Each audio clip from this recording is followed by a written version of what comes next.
what was working today?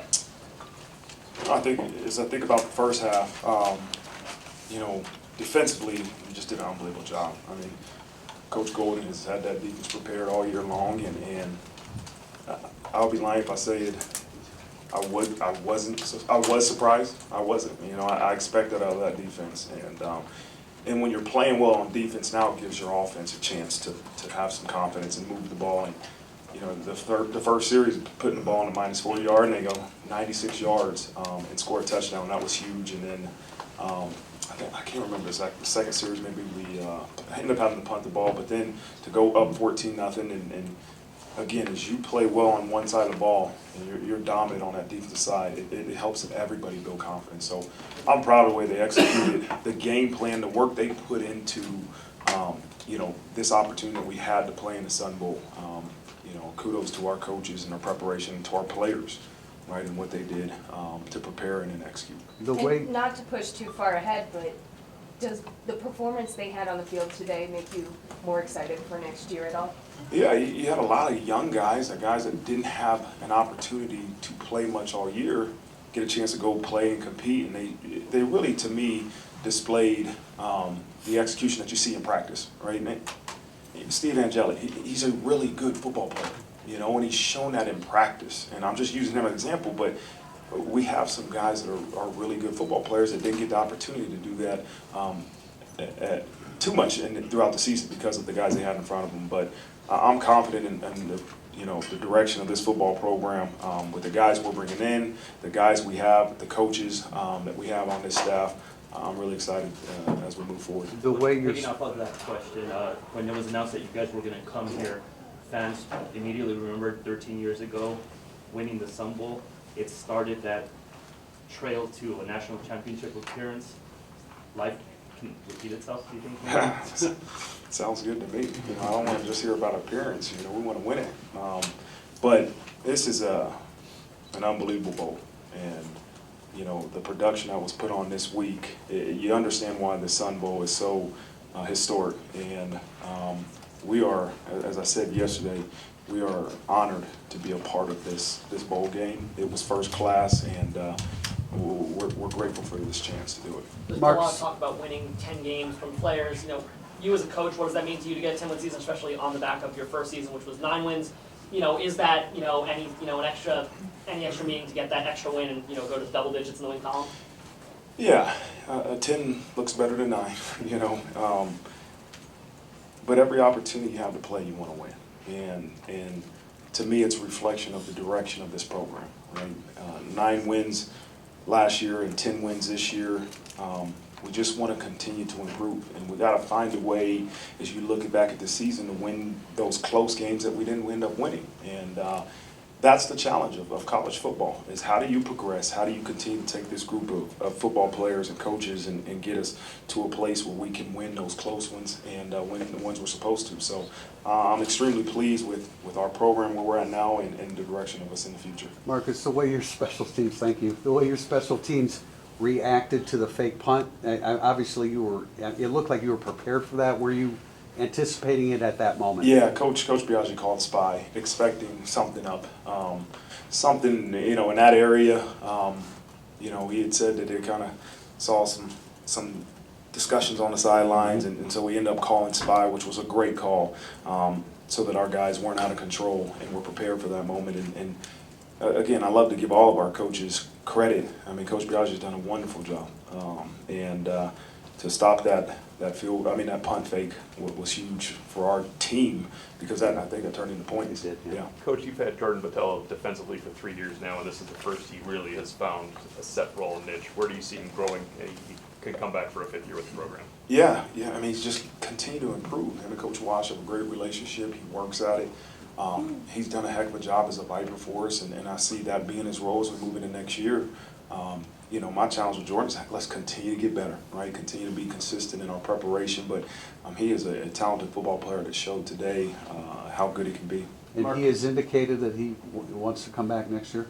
Yeah.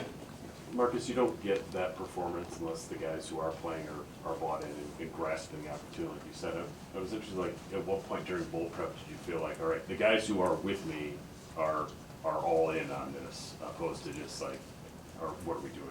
Yeah, I think the first couple weeks, right, we were recruiting, we had meetings with our guys, you practice on the weekends, and there was still a couple guys like trying to figure out, am I gonna do this or not, you know, and at some point, I may have said it, or somebody said it, like, this is the point, like, are you in or are you out, right? And it's nothing against the guys that didn't play, it's just we need to know the direction we're going in, and you saw those guys that said, hey, you know what, I'm going to play in this game. Maybe I had an option to go to, you know, to opt out or go to the NFL.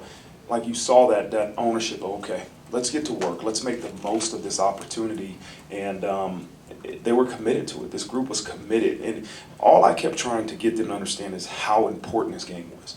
For so many different reasons. The Sun Bowl, 10 wins, the chance back-to-back bowl wins. But this was a great opportunity versus a good opponent. And so they owned it, they bought in, they prepared the way you have to prepare. So what did that ownership look like though? Like whether it be in a practice back in South Bend, or you're out on the field down in El Paso, or you're at the hotel, like what did that ownership look like that you felt good about it? It's a commitment to the preparation.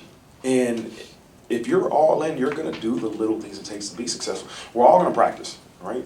Oregon State's gonna practice, we're gonna practice, you get a certain amount of practice, but the intentionality of that practice is, to me, what makes a difference. And I challenge them, if you're all in, we have to stay focused on every moment of this practice, right? And truly, we talked about having this battle of choose easy, choose hard, right? And we have to choose hard every play, stay in a moment, and that, to me, is the intentionality you have to have if you want to have the outcome that we had today. And in the preparation off the field, right? I tried to promote a little bit of free time through bowl practice, like get away. We're not gonna stay here all day long, but when we're in the building, right, you have to prepare the right way, and that's what you saw in the committee. Talking about the preparation, Coach, what do you expect to see from your new strength and conditioning coach next year? What do you foresee happening with the team and the program? Yeah, as I think I said in my statement, he's going to be, number one, a reflection of the head coach, right? I've met with him many times, long hours. We've talked, like, I love the mindset he has for preparing a football team in the weight room. And so that's the start of it. But to me, the individualized approach to certain guys and how to get those guys reach for full potential has really intrigued me about Coach Landow and the experience he has is in group settings, but also individual settings, and to truly make sure our guys maximize their potential. So I'm excited to get him started, which he'll start here in January when our guys get back from the break, and I'm excited to see the direction our strength program goes in. Two more. You said at halftime that you wanted to stay relentless and you wanted to attack. At that point, it's only a 14-point game. It was really a 7-point game for a while there. Come out in the second half and just blow them out. What was that like in the locker room, and how did you get that out of them? Yeah, I challenged them, and I challenged our coaches, and I didn't like the way we started. We ended up scoring that first drive, but it was sloppy. And I remember after we scored, I think it was a field goal maybe on that first drive, I kind of said, all right, we got to clean this thing up. Right, and our communication, we got to clean it up.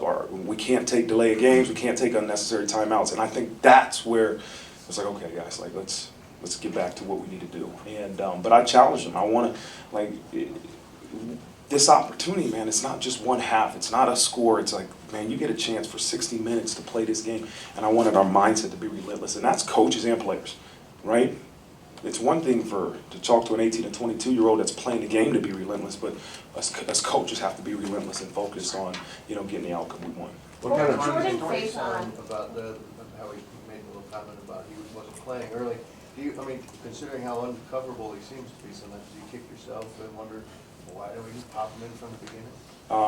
Is that simple? Yeah, he's a really good player, and we probably didn't get the opportunity to show us that as early as, maybe he could have, or maybe we should have given him. But we're grateful to have him, and, I see him building on the performance that he had today and throughout this season.